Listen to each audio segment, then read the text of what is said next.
13h30, 14h. La France bouge avec Raphaël Duchemin sur Europe 1. Bonjour à toutes, bonjour à tous. Bienvenue si vous nous rejoignez sur Europe 1. Ma mission, vous la connaissez tous les jours, vous montrer qu'il y a des talents autour de vous et que c'est ça qui fait la richesse de la France. Aujourd'hui, à 4 jours du réveillon, c'est aux confiseries tricolores qu'on va s'intéresser car il y a chez nous des maisons qui perpétuent les traditions et qui sont les passeurs d'un savoir à la française. Si je vous dis Double ou Jungle Speed, ils seront peut-être, qui sait si vous avez été sage au pied du sapin. En 20 ans, ces jeux sont devenus totalement incontournables. Ils sont signés Asmodée et c'est l'entreprise qui va bien, merci. Et puis un Noël solidaire, oui, c'est possible. L'inventeur de la fête des voisins a lancé l'initiative. C'est la solution pour ne pas être seul le 24 et le 25 décembre. C'est ça, la France qui bouge. Et c'est sur Europe 1. Europe 1. 39-21, venez, on vous attend comme chaque jour. Venez nous dire si vous êtes fidèle aux traditions de Noël, Anissa, et notamment aux confiseries et aux célèbres 13 desserts. Oui, venez nous parler de vos préférences, venez poser des questions aux invités de Raphaël Duchemin. Vous avez la parole sur Europe 1. Cette émission, c'est aussi la vôtre grâce au 39-21, le standard d'Europe 1. Et puis on lit également vos messages sur les réseaux sociaux, Twitter, #Europe 1 et la page Facebook d'Europe 1. Et oui, vous allez voir avec nos invités qu'il y a aux 4 coins du pays des maisons qui s'appliquent à transférer les savoirs, à perpétuer les traditions, à les faire vivre ou même revivre. Pour les accueillir à mes côtés, ma fidèle amie Elisabeth Assayag-Guella. Bonjour Elisabeth. Bonjour Raphaël, bonjour à tous. Et notre coach aujourd'hui, Thomas Hurier, fondateur de la marque 1083. Salut Thomas. Bonjour. S'il y a une spécialité qui est probablement en très bonne place en fin de repas au moment des fêtes, vous serez d'accord avec moi pour dire que c'est le nougat. Une maison, entre autres, on a fait sa spécialité depuis 170 ans maintenant. C'est Chabert et Guyot. Bonjour Marie-Claude Stoffel. Bonjour Raphaël. Bonjour à tous. Merci d'être avec nous. Vous n'êtes pas venu les mains vides. D'ailleurs, si vous nous suivez sur europe1.fr, vous pourrez voir les nougats de la maison Chabert et Guyot. C'est vous qui dirigez l'entreprise aujourd'hui. Racontez-moi comment est né le nougat? On ne sait pas forcément qui l'a inventé. Alors, le nougat, ça veut dire gâteau de noix. Donc, à l'époque, ça date à peu près du XVIe siècle, où il y avait une pratique, effectivement, de faire des gâteaux de noix. Ça a évolué, il y a eu des transferts, des migrations, et puis c'est arrivé en Provence. Et puis, à défaut d'utiliser la noix, on a utilisé l'amande. Et l'amande, tout doucement, on en a fait avec des œufs, avec du miel, avec de la vanille, et c'est devenu le nougat. Voilà. La maison Chabert et Guyot, elle se lance en 1848. C'est d'abord une entreprise familiale. Les deux beaux-frères qui d'ailleurs vont faire très fort parce que c'est eux qui vont commencer à penser industrialisation. Et oui, c'est un peu la marque de fabrique de Chabert et Guyot. En fait, à l'époque, la famille Chabert et son beau-frère Guyot se sont dit le nougat de Montélimar, c'est extraordinaire, mais maintenant il va falloir le produire en grande quantité parce qu'il faut que le monde entier le découvre. Et alors comment ils font pour produire en grande quantité? Eh bien, en fait, ce sont eux qui ont mis en place les premiers outils industriels pour pouvoir les produire en grande quantité. Il faut juste se resituer. À l'époque, c'était des pâtissiers qui faisaient le nougat. Et il y avait à peu près dans les années 30, années 50, il y avait plus de 150 faiseurs de nougat de Montélimar sur Montélimar. Donc c'était énorme. Et la famille Chabert et Guyot s'est dit, non, maintenant, on va industrialiser cela pour reproduire un bon produit en grande quantité et pouvoir inonder le monde. Voilà. Elisabeth, les nougats français, à part évidemment le nougat de Montélimar, il y en a d'autres? Oui, vous avez la maison Jonquier qui a fourni à de nombreuses familles le délicieux nougat qui entre dans la composition des 13 desserts du réveillon de la nuit de Noël. Ils sont dans le Var, dans une région que vous connaissez bien, Raphaël. Juste à côté de chez moi. Olioul. Vous avez les nougats Fouque depuis 1864. Eux aussi, ils sont situés dans le Var, à Signes. On voit que ce sont de vieilles maisons, ça veut dire que c'est vraiment la tradition, le nougat, ça fait partie de l'histoire. Oui, alors ça fait partie de l'histoire et les 13 desserts, c'est pas anodin dans l'histoire. C'est-à-dire que comme vient de le dire Elisabeth, eh bien en fait en Provence, on a quand même une grosse culture du nougat. On a le nougat de Provence, on a le nougat de Montélimar et puis l'évolution a fait qu'à un moment donné, on a aussi voulu donner quelques explications et notamment la famille Chabert. La famille Chabert a contribué contribuer à ce qu'il y ait un code des usages et qu'on fasse le point sur qu'est-ce qu'un nougat et qu'est-ce qu'un nougat de Montélimar.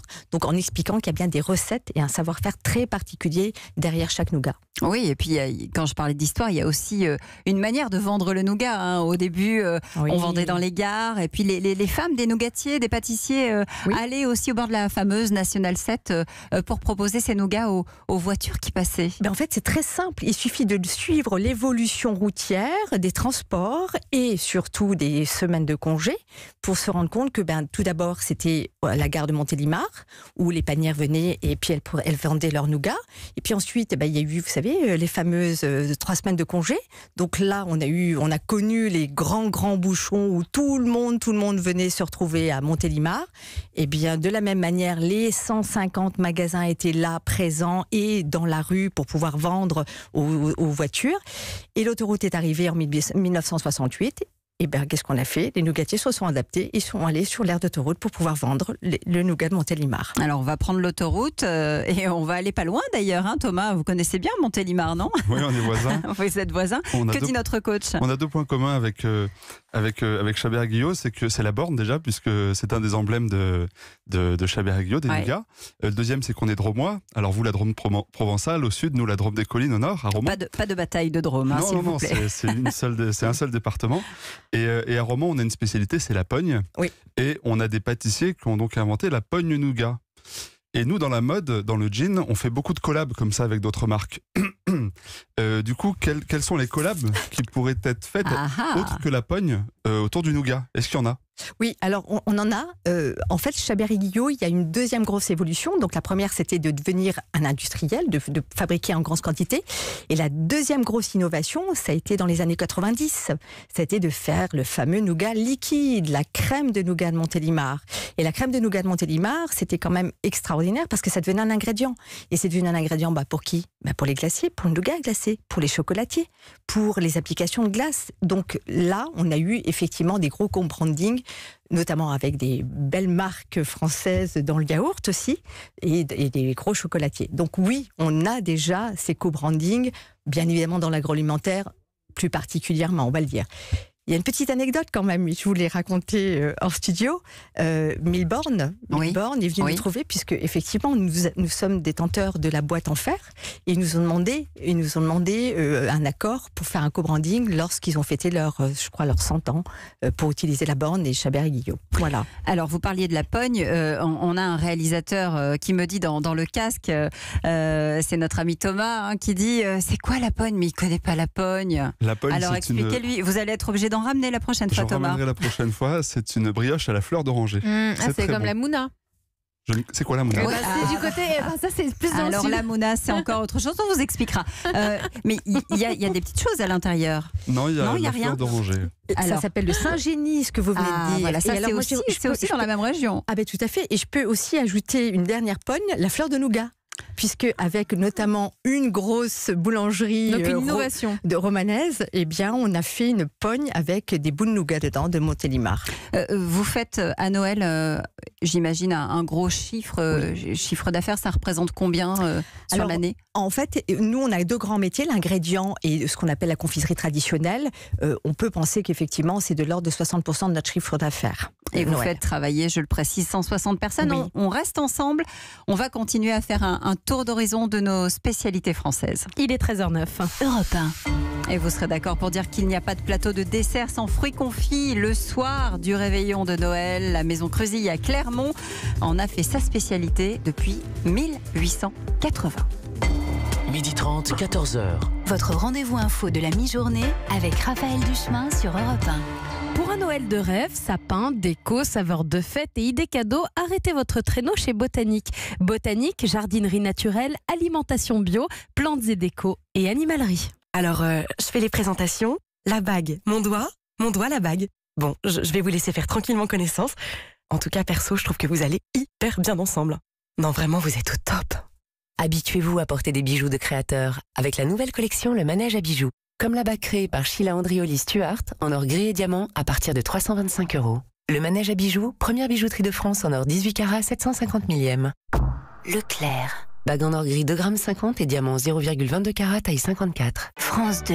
Et si je vous proposais de faire de France 2 la plus grande scène de spectacle de France? Le Grand Échiquier revient. Théâtre, opéra, danse, 3 univers qui vont se rencontrer. Pourquoi pas fusionner? Une soirée exceptionnelle en direct. Le Grand Échiquier, présenté par Anne-Sophie Lapix, ce soir à 21h sur France 2. On dit qu'à Noël, des reines magiques voleraient dans le ciel tout en laissant des traînées de poussière d'étoiles. Oui, on le dit. Bon, de toute façon, ce qui compte à Noël, c'est les chocolats Jeff de Bruges. Raffinés, fondants, onctueux, à partir de 11,10 € le ballotin. Jeff de Bruges, tout l'esprit de Noël dans un chocolat de qualité. Pour votre santé, bougez plus. Disney présente. Je joue au cerf-volant et il s'est pris dans une nounou. À Noël, Nari, Poppins, la magie vous guidera toujours. Oh, quel bonheur de vous voir. En effet, je vous le confirme. Le retour de Mary Poppins. Et vous paraissez toujours aussi jeune. Plaît-il? Actuellement au cinéma. Monoprix. Tu sais que t'es un expert en champagne quand tu sais exactement le nombre de bulles qu'il y a dans une flûte rien qu'en la regardant. Et tu sais que t'es vraiment un expert en champagne quand tu vas chez Monoprix les yeux bandés pour choisir à l'oreille la bouteille qui pétille le plus fort. Noël, c'est parti chez Monoprix. Profitez de la promotion exceptionnelle. Pour l'achat d'une bouteille de champagne Tétinger Prélude Grand Cru acheté, la boîte de caviar Barry français 20 grammes est offerte jusqu'au 24 décembre seulement. Monoprix. Voir conditions de l'offre en magasin. L'abus d'alcool est dangereux pour la santé, à consommer avec modération.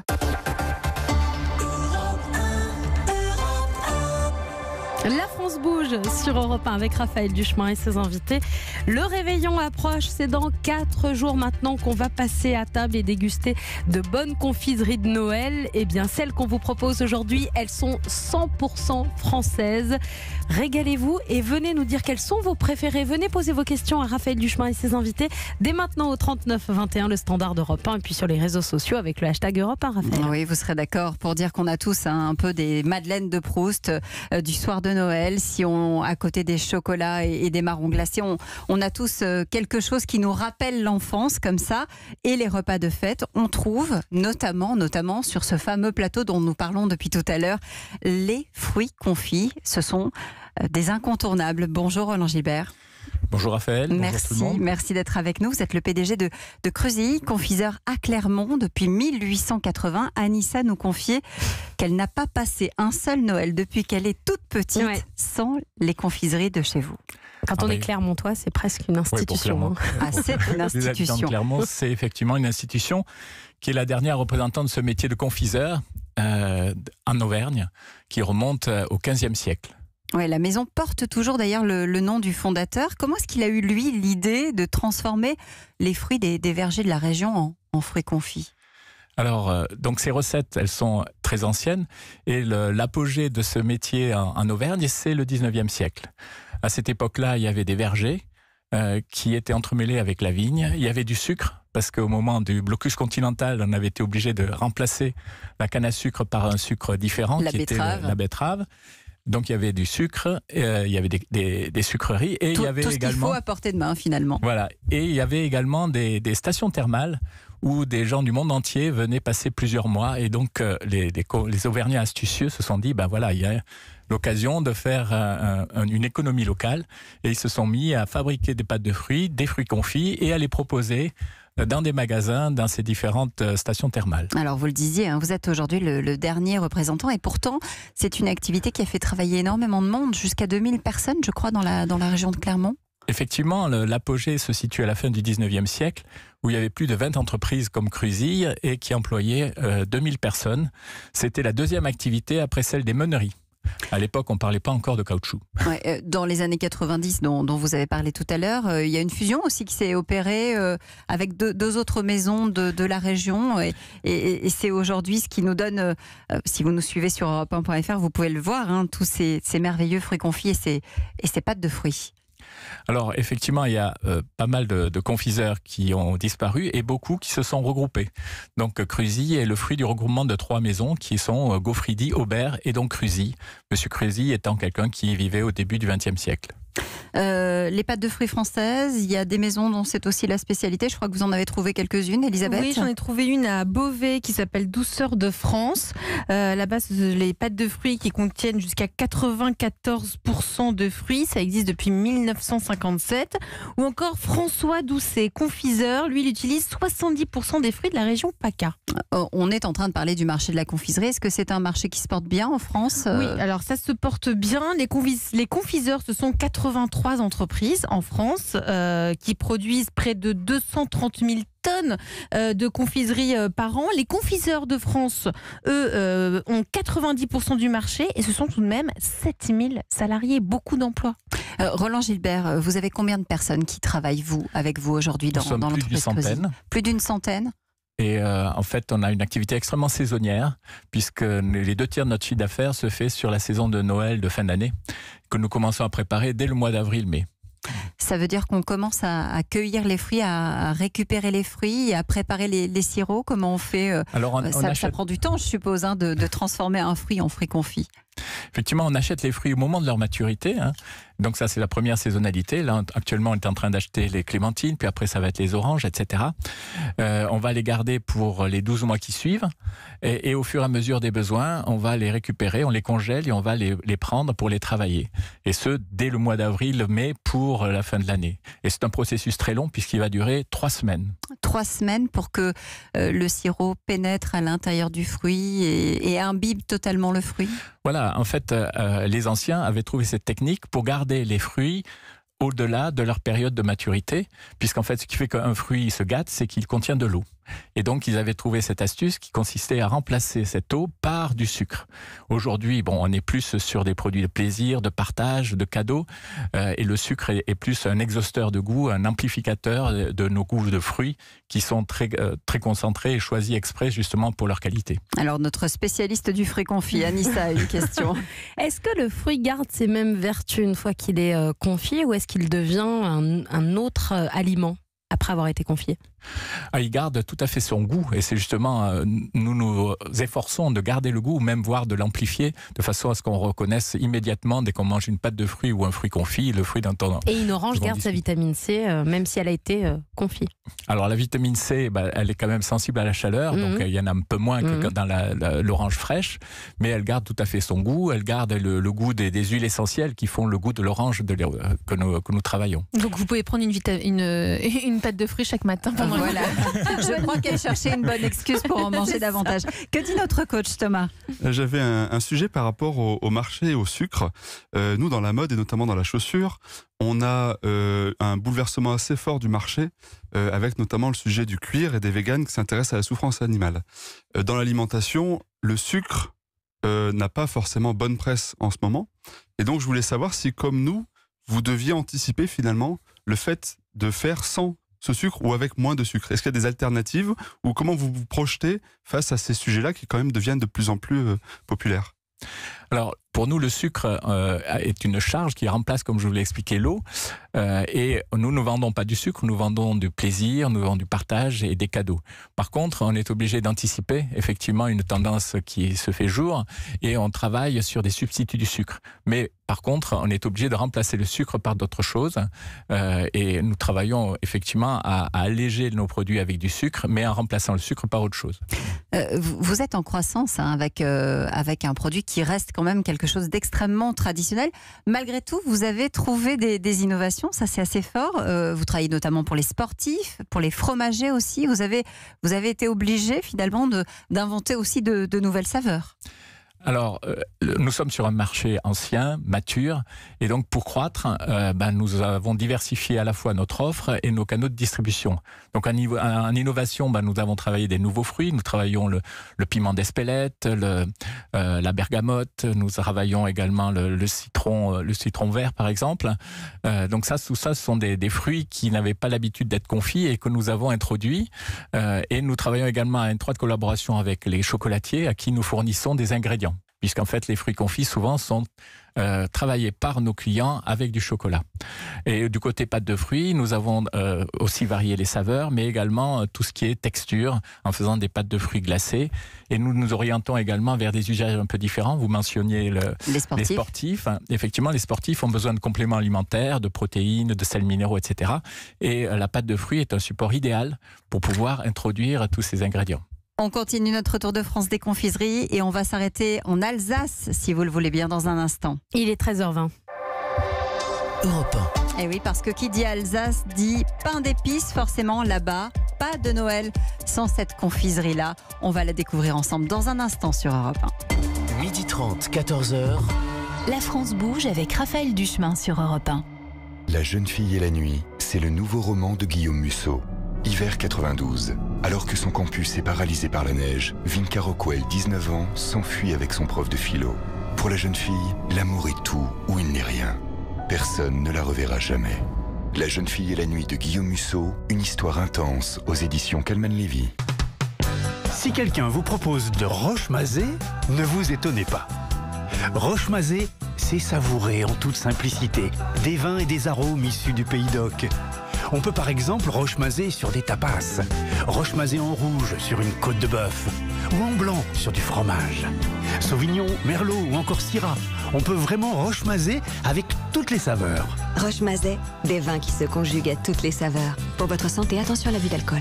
Père Noël, je voudrais plein de chocolat pour moi, papa, maman et mamie. J'ai rempli ma hotte de coffrets Réauté Chocolat. Et il y en a pour tous les gourmands. Venez en magasin déguster nos chocolats de qualité. Recettes artisanales et coffrets à partir de 8,60 € seulement. Réauté Chocolat, fabricant chocolatier français. Goûtez, vous verrez. Pour votre santé, limitez les aliments gras, salés, sucrés. Sur les pas d'un artiste au style inclassable, suivez l'évolution artistique de Giacometti au gré de ses affinités avec Rodin, Brancusi, Zadkine, Bourdelle.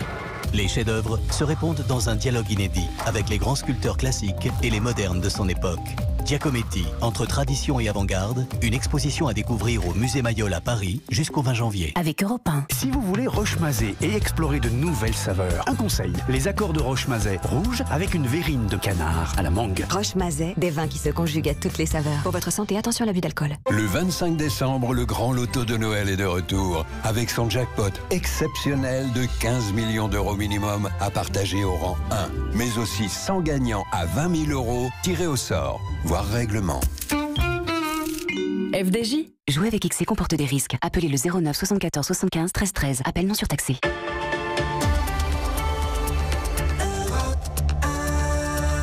Et c'est déjà le réveillon sur Europe 1. On est à table avec les confiseries 100% françaises de Noël que nous découvrons grâce à vos invités. Raphaël Duchemin aujourd'hui.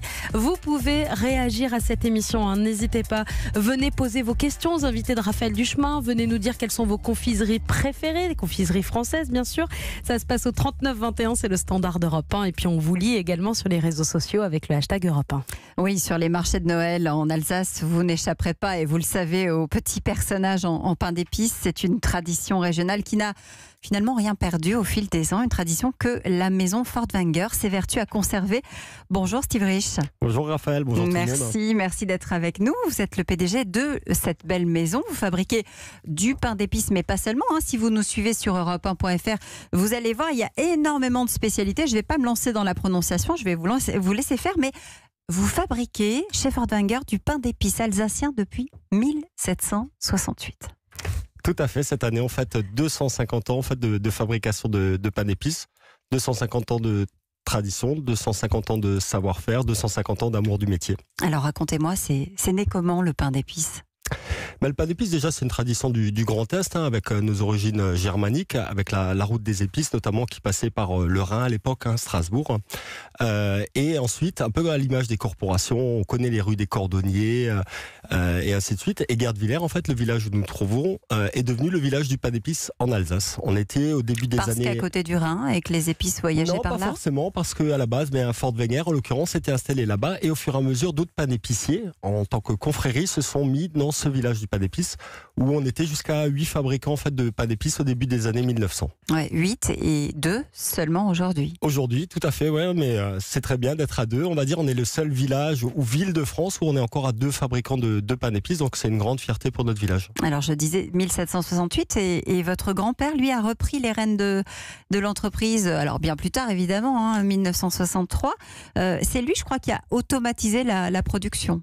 Tout à fait, ouais. Ça a été un des grands axes, on va dire, de mes grands-parents. En fait, ça a été de déménager finalement pour se trouver toujours à Guerdvillers, mais dans l'endroit dans lequel nous sommes, et qui a fait les premières automatisations, on va dire, les machines, dont certaines on utilise encore aujourd'hui pour garder notre savoir-faire. Vous êtes arrivé un peu plus tard et vous avez eu à cœur de rajeunir, si j'ose dire, un peu l'image du produit.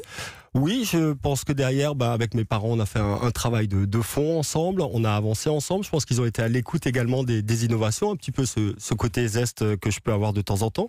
Et derrière, on a avancé, on a rajeuni cette image. Et c'est vrai qu'aujourd'hui, voilà, on arrive avec beaucoup de nouveaux produits qui plaisent beaucoup. Quand on fait partie d'un club très fermé, des entreprises qui ont plus de 200 ans, on n'a pas le droit à l'erreur. Et pourtant, il faut vivre avec son temps. Comment vous faites pour allier tradition et modernité ? Vous l'avez un peu dit, moi c'est mon slogan, on va dire, c'est tradition et innovation. À chaque fois qu'on fait quelque chose, en fait, je pense qu'il faut vraiment réfléchir à ces deux mots-là.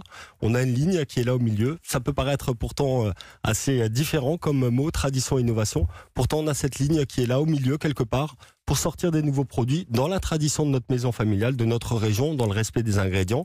Mais également, on peut faire de l'innovation, on va dire, on peut aller dans la modernité. Elisabeth, vous avez trouvé d'autres maisons françaises, évidemment. Françaises. Alors un peu plus récente, elle date pas de 1768 comme vous, mais j'ai trouvé la maison d'épices Mulot et Petit-Jean. Elle a été fondée, elle, un peu plus tard, en 1796, et c'est la plus ancienne fabrique de pain d'épices de Dijon, en Côte d'Or et en Bourgogne-Franche-Comté. Ou encore, j'ai trouvé la maison d'Arnis. Là, c'est du pain d'épices à la coupe. Vous connaissez, je suppose. Très belle maison, Mulot et Petit-Jean.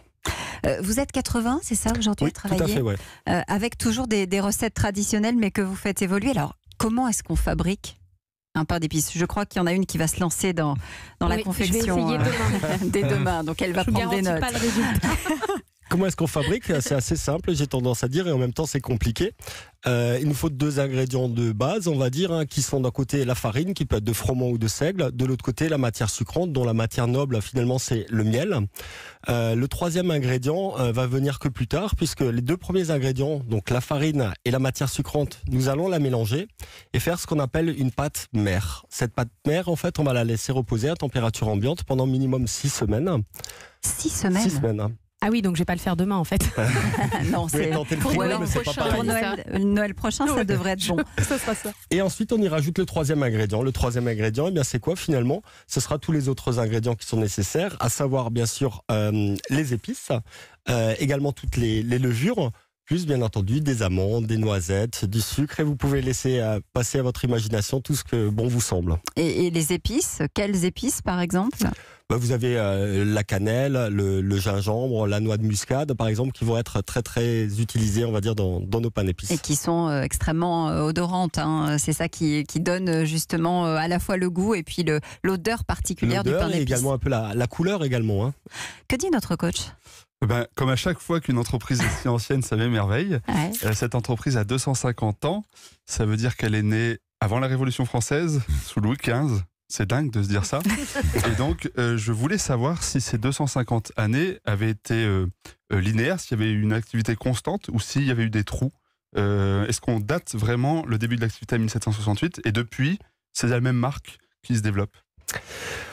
Forcément, il y a eu des trous, je dirais, dans l'entreprise. Des trous déjà à travers, vous connaissez l'histoire de notre région quand même, à l'Alsace, 14-18, 39-45, et tout ce qui s'est passé, les annexions à l'Allemagne, et ainsi de suite.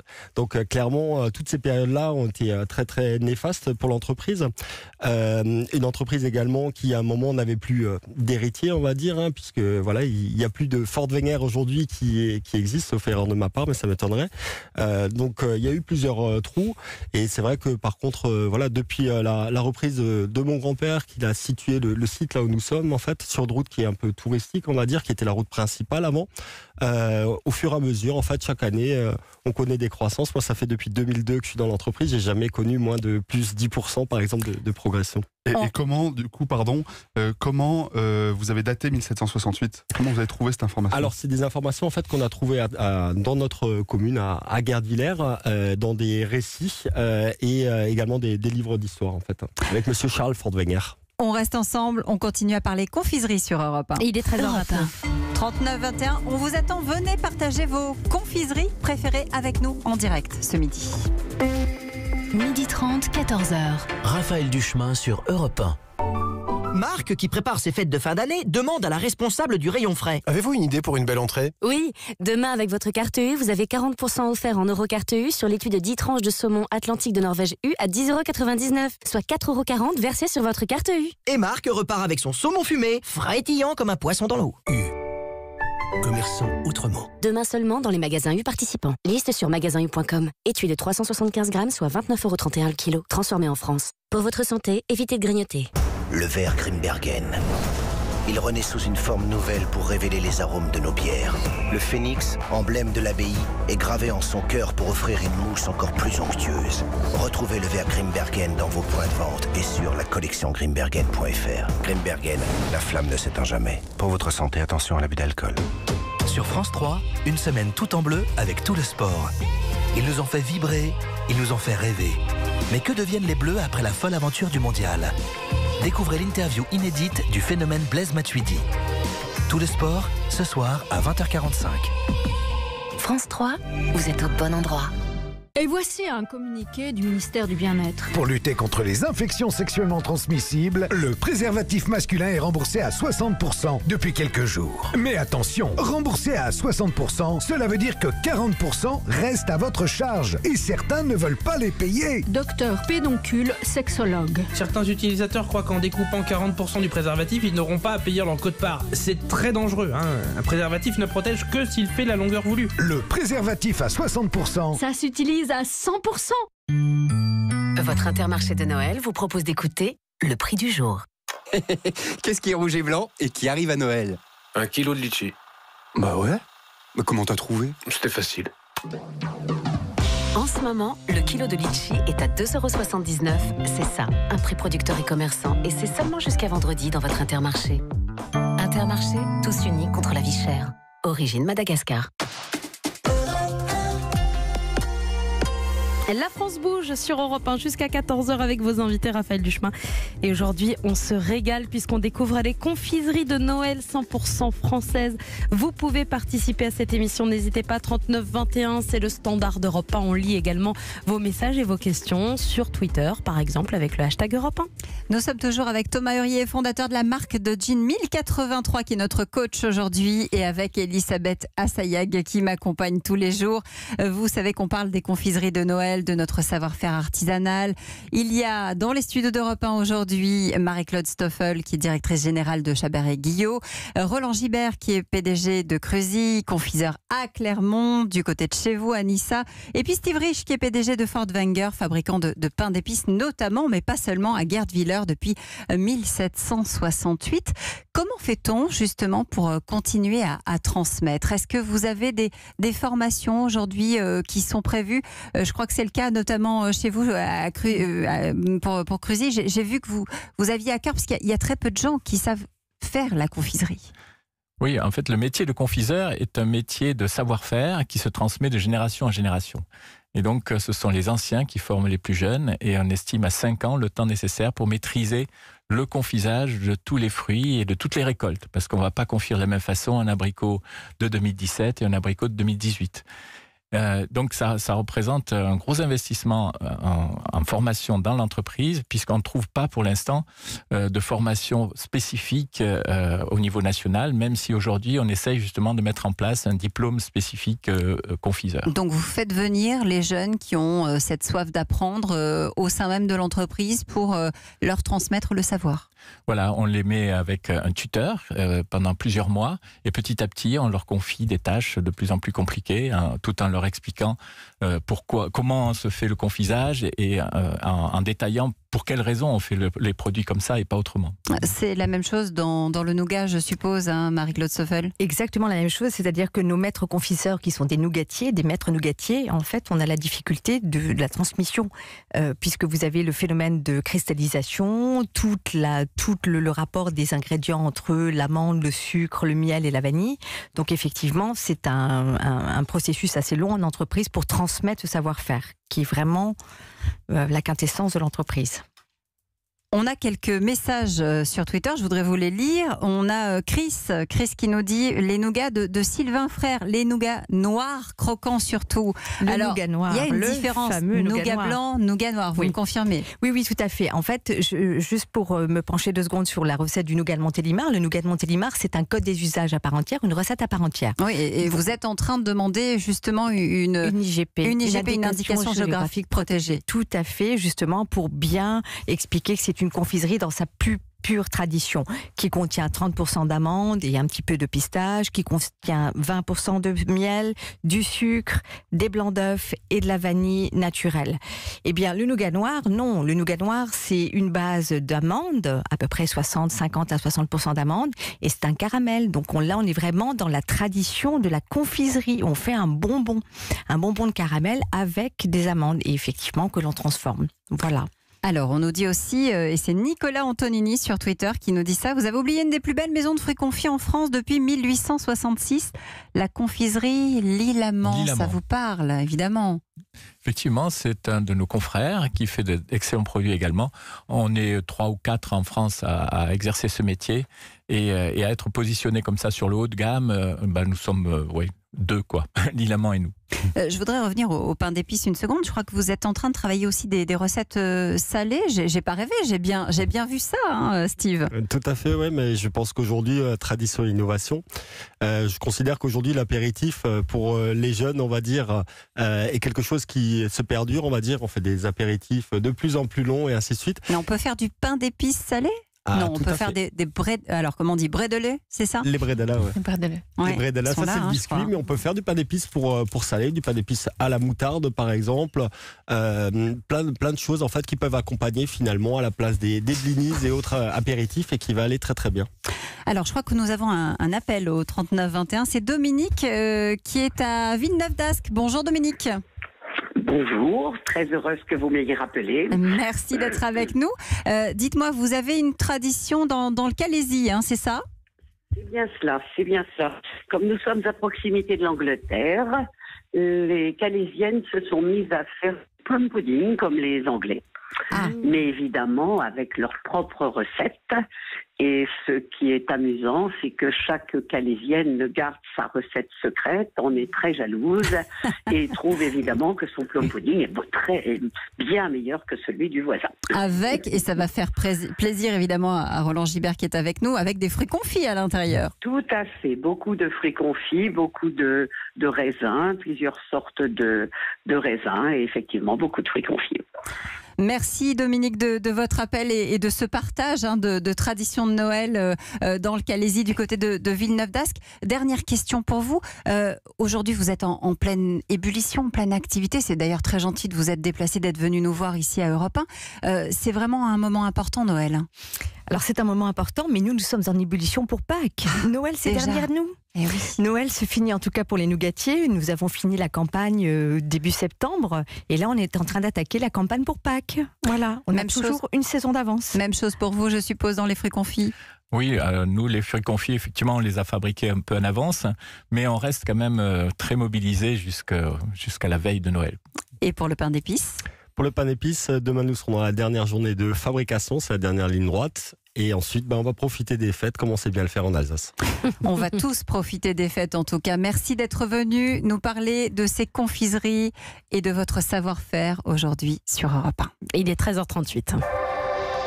Europe 1. En 20 ans, ces jeux sont devenus incontournables. Asmodée est aujourd'hui l'entreprise qui va bien. Merci. Europe 1. Avec Mathieu Béliard, écrivez votre grand journal du soir sur Europe 1. Tout au long du journal, vous intervenez, vous réagissez avec vos témoignages, avec ce qui vous met en colère, ce qui vous touche. Ensemble, nous construisons pendant 3 heures votre grand journal du soir.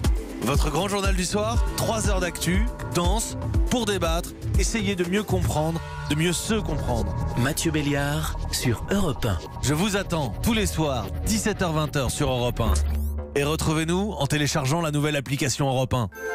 Le 25 décembre, le grand loto de Noël est de retour, avec son jackpot exceptionnel de 15 millions d'euros minimum à partager au rang 1. Et si personne ne trouve les 6 numéros, le jackpot sera partagé entre tous les gagnants. Voir règlement.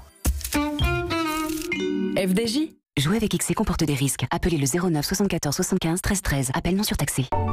Marc, qui prépare ses fêtes de fin d'année, demande à la responsable du rayon frais. Avez-vous une idée pour une belle entrée? Oui, demain avec votre carte U, vous avez 40% offert en Eurocarte U sur l'étui de 10 tranches de saumon Atlantique de Norvège U à 10,99 €, soit 4,40 € versés sur votre carte U. Et Marc repart avec son saumon fumé, frétillant comme un poisson dans l'eau.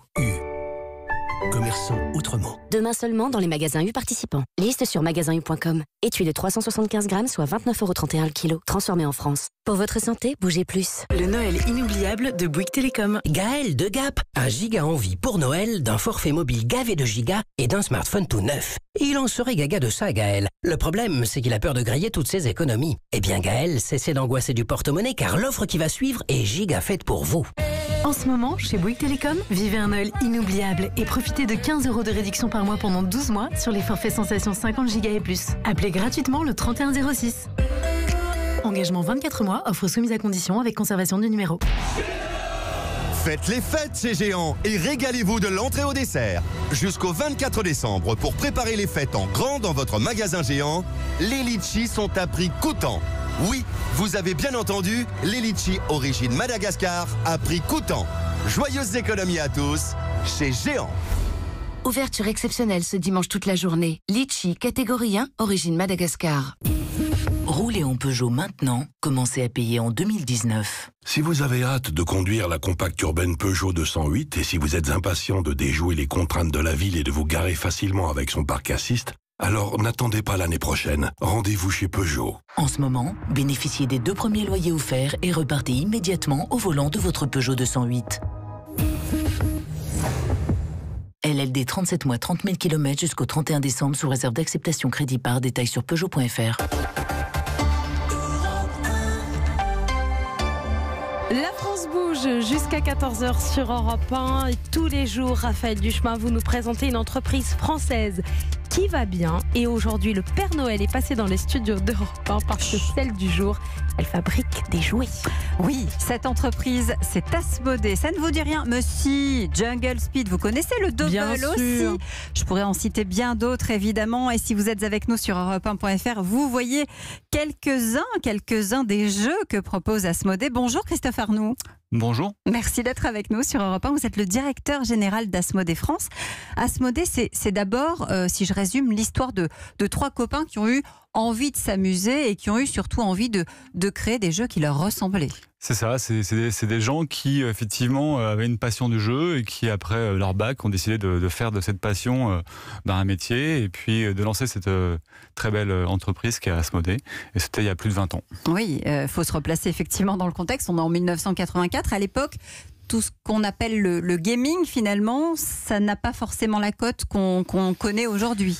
C'était vraiment différent. C'était des jeux plutôt obscurs pour les non-initiés. C'était des réseaux de distribution assez je dirais, underground, si on peut dire, des petites boutiques, et avec des jeux qui étaient beaucoup en anglais à l'époque et avec beaucoup de règles, donc forcément pour des initiés, quoi. Alors, le premier gros succès, c'est le fameux Jungle Speed. On est dans les années 2000.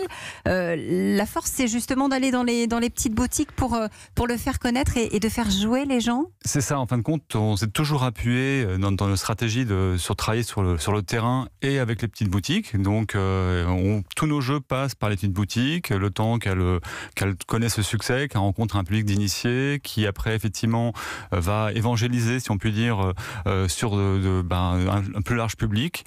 Et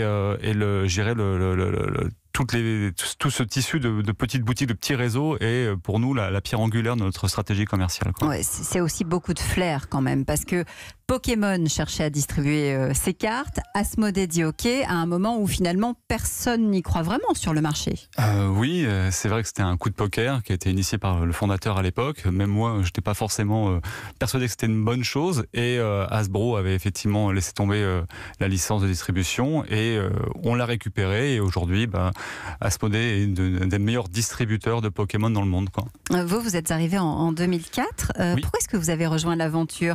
Vous avez été, je crois, client d'Asmodée. Vous êtes même parti aux États-Unis pour vendre leurs jeux et comme ça essayer de les distribuer. Ça a d'ailleurs très bien marché. C'est vrai. Moi, j'étais effectivement client d'Asmodée parce que j'avais des petits magasins donc qui vendaient leurs jeux.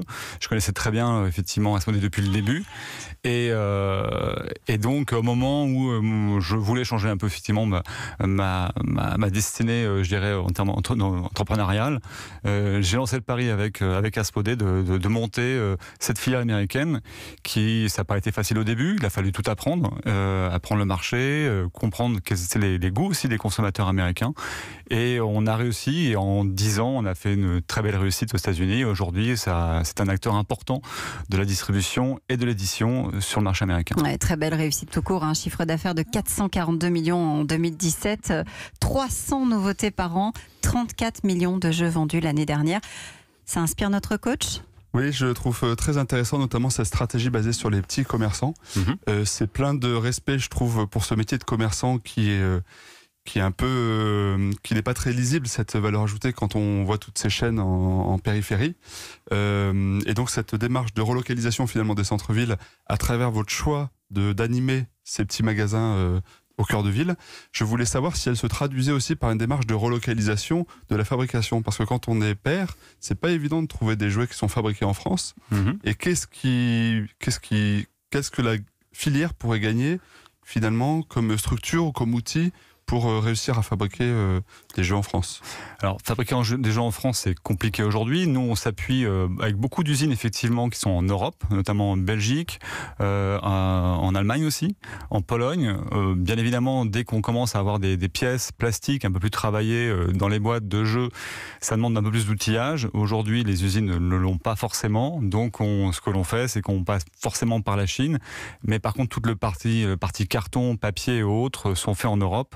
Et on assemble en Europe pour vendre après effectivement sur notre marché. Ouais, vous avez 120 personnes qui travaillent en France sur 850 au total. C'est ça. Dites-moi, il y a des partenariats, on n'en a pas parlé, on ne va pas forcément avoir le temps de s'étendre, mais avec la Française des Jeux, notamment sur le double, et puis il y a des contacts à Hollywood, c'est ça?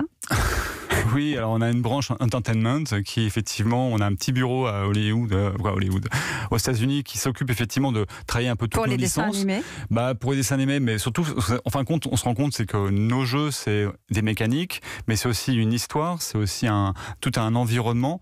Et quand on enlève un petit peu la mécanique, on a quand même l'histoire, on a tout ce contenu, et on a eu effectivement des intérêts de la part de un studio pour éventuellement traduire cela sur une histoire, une série ou autre. Voilà, donc c'est au début, donc voilà, on y va tranquille. Vous viendrez nous en reparler, évidemment. Bien sûr. Merci d'avoir été avec nous pour nous raconter Asmodée, c'est l'entreprise qui va bien, merci aujourd'hui. Il est 13h47.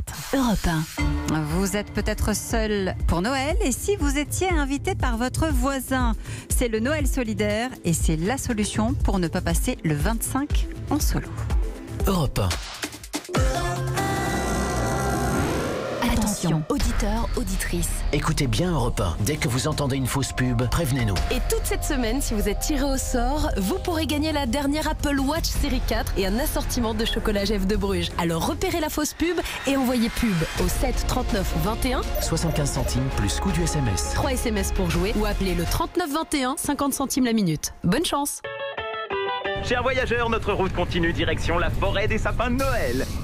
Regardez, ce ne sont pas moins de 50 gigas de data qui sont tombés cette nuit. Et ce qu'il y a de plus beau, c'est que vous allez pouvoir tous en profiter. À Noël chez SFR, on remplit sa hotte de gigas. Jusqu'au 7 janvier, le forfait Power 50 gigas 4G+, est à prix cadeau. 10 € par mois pendant un an, puis 25 €. Appelez le 1090, service et appel gratuit. Offre soumise à condition réservée aux nouvelles souscriptions. Prix client box engagement 12 mois, 4G+, sous réserve de couverture avec terminal compatible. Botanique. Vous l'imaginez comment, le sapin de vos rêves? Géant, au moins 2 fois comme papa. Pas plus d'1 mètre et surtout en pot. Alors, bien touffu, avec une bonne odeur de forêt. Et qui garde ses épines, au moins jusqu'à Noël. Naturel, de 1 à 4 mètres, à partir de 16,50 €. À chacun ses rêves, à chacun son sapin, chez Botanique. Pour Noël, offrez un livre. Complot de Nicolas Beuglet. Une lutte à mort, un complot implacable. Le nouveau thriller de Nicolas Beuglet.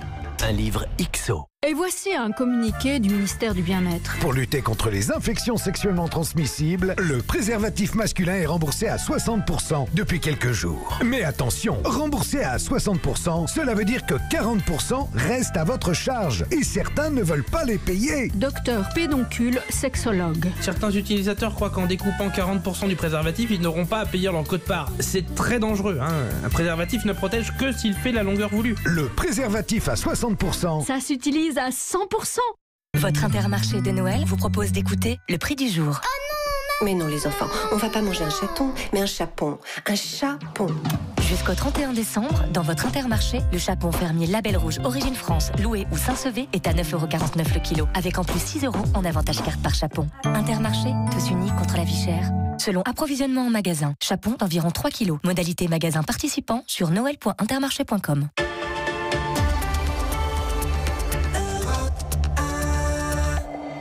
La France bouge sur Europe 1 tous les jours avec Raphaël Duchemin et ses invités. Et tous les jours, juste avant 14h, Raphaël, vous nous proposez la solution du jour. Celle d'aujourd'hui est solidaire. Oui, Noël arrive dans 4 jours et c'est le moment où on trouve les cadeaux au pied du sapin. Pour certains, c'est pas forcément évident. Alors il y a une solution, Elisabeth, c'est le Noël solidaire. Oui, vous l'avez dit, Raphaël, un Noël c'est la famille, ce sont les cadeaux, les bons repas, mais ce n'est pas le cas pour tout le monde. Pour certains, ce sera le premier Noël sans les enfants parce qu'on s'est séparé de son conjoint, ou le premier Noël sans papa, maman qui sont partis cette année. Alors pour certains parmi nous appréhendent ce moment synonyme de tristesse, sans parler de ceux qui n'ont tout simplement pas assez d'argent pour fêter Noël. Alors pour ne pas rester seul, pourquoi ne pas partager sa table de Noël ? Voisins Solidaires a lancé le Noël des voisins. Bonjour Athanas Périfan. Bonjour Raphaël. Merci d'être avec nous. Vous êtes le créateur de ce Noël solidaire. C'est vous d'ailleurs qui avez aussi fondé la fête des voisins. C'est quoi le Noël solidaire ? Ce Noël solidaire, ce Noël des voisins, c'est un peu le pendant d'hiver de la fête des voisins qu'on connaît tous au printemps. Comment en fait à Noël, qui est une fête, vous l'avez dit, un peu fermée, un peu en famille. Il y a plein de gens qui n'ont pas de famille, plein de gens dans lesquels ça se passe tellement mal qu'ils ont pas envie de faire la fête, pour partager avec ses voisins un bon moment. Donc ce Noël des voisins, c'est quoi ? C'est simplement de dire on va décorer le hall de l'immeuble avec un petit sapin et c'est tous les enfants qui vont décorer. On va se faire un petit cadeau à 2 € dans le lotissement, dans l'immeuble. On va inviter la petite dame âgée qui est isolée, qui est toute seule. Les enfants vont faire un petit dessin. Voilà, plein de prétextes simples pour retisser cette relation avec celui qui habite le pavillon d'en face, l'étage du dessus, et qui sont des gens peut-être très sympas. Alors c'est une très jolie initiative. Comment fait-on ? On ne connaît pas forcément celui qui est isolé, puisque justement on ne le voit pas toujours. Est-ce qu'il y a un système, est-ce qu'il y a une plateforme qui a été mise en place ? Oui, alors d'abord il y a un petit kit qu'on peut télécharger gratuitement au recevoir, avec une petite affiche qu'on met dans le lotissement, dans le hall. Cette affiche, elle est sympa. Il y a les enfants, si vous décoriez le hall. Bonjour madame, je fais ce dessin pour vous. Vous êtes seul, venez réveiller avec nous. Un petit tract qu'on met dans la boîte aux lettres des voisins. Puis on va aller frapper à la porte des voisins pour leur dire écoutez, on pourrait faire ça le 23, le 24 ou le 25. Et c'est l'occasion en fait de pouvoir effectivement voir une personne qui est isolée. Et la personne qui est isolée, je l'ai vu souvent, c'est elle qui va organiser ce Noël. Elle est toute seule, elle a du temps, c'est elle qui a invité ses voisins, et on va être un peu dans la réciprocité. Donc chacun doit apporter un petit quelque chose. Oui, chacun fait plaisir à l'autre. Vous savez, un petit cadeau à 2 €, c'est très simple, ça coûte pas cher, et ça fait très très plaisir. Et on se rend compte que cette fête des voisins, il y a plus de 17 000 personnes qui vont l'organiser cette année en France, qui représentent à peu près 150 000 personnes. La fête des voisins, c'est 9 millions de participants, on a encore de la marge, mais c'est un bon moment pour aller vers l'autre et être dans la joie de ce partage de Noël. Et si vous nous suivez sur Europe1.fr, je précise, regardez bien, on a l'affiche avec très jolie du Noël affiche aux couleurs de Noël. Très belle, rouge évidemment. On peut le faire partout en France ? Partout en France, qu'on soit en pavillon, qu'on soit en résidence, qu'on soit en appartement. Il y a un petit guide dans le kit, vous verrez, c'est 10 idées pour votre Noël des voisins. Voilà, parce qu'on a besoin parfois d'avoir des petites idées. C'est des choses extrêmement simples. Et on se rend compte que ce moment de Noël, on peut être seul 364 jours dans l'année. S'il y a une journée où il est très difficile d'être seul, c'est bien le jour de Noël. Et qu'en réalité, il ne faut pas grand-chose pour retisser ce lien et passer tous un merveilleux Noël ensemble. Que dit notre coach Thomas ? Ouais, moi je trouve que c'est une chouette initiative et ça pourrait peut-être donner l'idée à certains voisins qui se découvriraient à cette occasion-là de faire peut-être le réveillon du jour de l'an ensemble. Donc voilà, c'est un bon début, je trouve, c'est un bon déclic. Voilà. Il faut des prétextes en réalité. On se rend compte combien la relation est difficile. Raphaël, si je frappe à votre porte en disant je suis votre nouveau voisin du 3e, je viens d'emménager, donnez-moi votre 06, je vous invite, elle va se dire Raphaël, oh là là, il est en train de me brancher, il a une tête de pervers, elle va s'en faire un double tour. Mais pas du tout. Je caricature volontairement, mais c'est vrai que dans une société où c'est moins naturel, ce qui devrait être totalement naturel, devient suspect. On se dit, il veut m'inviter, c'est gratuit, qu'est-ce qui se passe, c'est bizarre. Il y a un loup ? Non, pas du tout. Voilà. On a envie de montrer aux gens que le bonheur, il passe par là. On revendique cette solidarité et parfois, quand elle s'exprime vraiment en proximité, on a du mal à la mettre en œuvre. C'est ça le problème. Oui, parce que plus elle est proche, plus elle est difficile, parce qu'elle est engageante. Souvenez-vous le Petit Prince et le renard dans Saint-Exupéry. Tu t'approcheras petit à petit de moi, tu vas m'apprivoiser. C'est plus facile d'être solidaire avec l'autre bout du monde ou d'envoyer un chèque à une asso, c'est très bien. Mais c'est beaucoup plus engageant et surtout, on se rend compte que le bonheur, il est peut-être derrière la porte de ses voisins. Vous avez déjà des gens qui vous ont dit c'est une super idée, je vais le faire, je vais inviter quelqu'un. 17 000 personnes organisent un Noël des voisins cette année. On a des témoignages de l'année dernière exceptionnels. Par exemple ? Des belles rencontres. Il y a un couple qui s'est formé. Et oui, la célibataire du premier. Et Ce qui est très drôle, c'est que c'est pas un couple de 25 ans. C'est un couple de retraités. L'un habitait seul, habitait au 3e. L'autre était toute seule, habitait au 1er. Ils sont ensemble. C'est une nouvelle coloc, forme de coloc. Génial. Plein de belles choses. Des enfants C'est qui parce sont qu'il n'avait pas une tête de pervers, vous voyez. C'est vrai, ça ne me serait pas arrivé. Merci Raphaël. Vous êtes une vraie voisine solidaire. Ah, tout à fait. Non, mais vous venez quand vous voulez, évidemment, toquer à la porte. Moi, j'ouvre ma porte à mes voisins. On prend des apéros de temps en temps ensemble. On se connaît à tous les étages. C'est important aussi parce qu'on peut avoir besoin les uns des autres. Ça change la vie au quotidien. Le slogan de l'association Voisins Solidaires, c'est les bons côtés d'être à côté. Alors, il n'y a pas que des bons côtés. Je rêve pas d'un monde à la bisounours où tous les voisins s'embrassent le matin dans le hall de l'immeuble en disant je t'aime, s'embrassant sur la bouche. C'est pas ça la vie. Mais on a besoin les uns des autres. Ça facilite la vie au quotidien. Et puis le bonheur, il est fait de petites choses simples, extrêmement simples. Dire bonjour, partager quelque chose. Et puis on voit qu'ensuite, c'est cette relation qui se tend dans un monde où parfois on se rend compte que c'est pas toujours facile de vivre ensemble.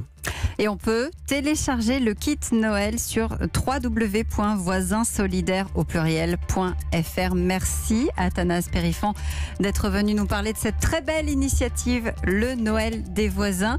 Merci à Thomas qui était notre coach aujourd'hui. Nous on se retrouve demain Alissa, Elisabeth. Je suis sûre que vous allez adorer. Nous parlerons des insectes car nous pouvons aussi en manger pour le repas de Noël. Merci beaucoup Raphaël Duchemin et à demain bien sûr à partir de 13h sur Europe 1. Dans un instant à 14h pile, comme chaque jour vous avez rendez-vous avec Christophe Ondelat et ses incroyables récits. Bonjour Christophe.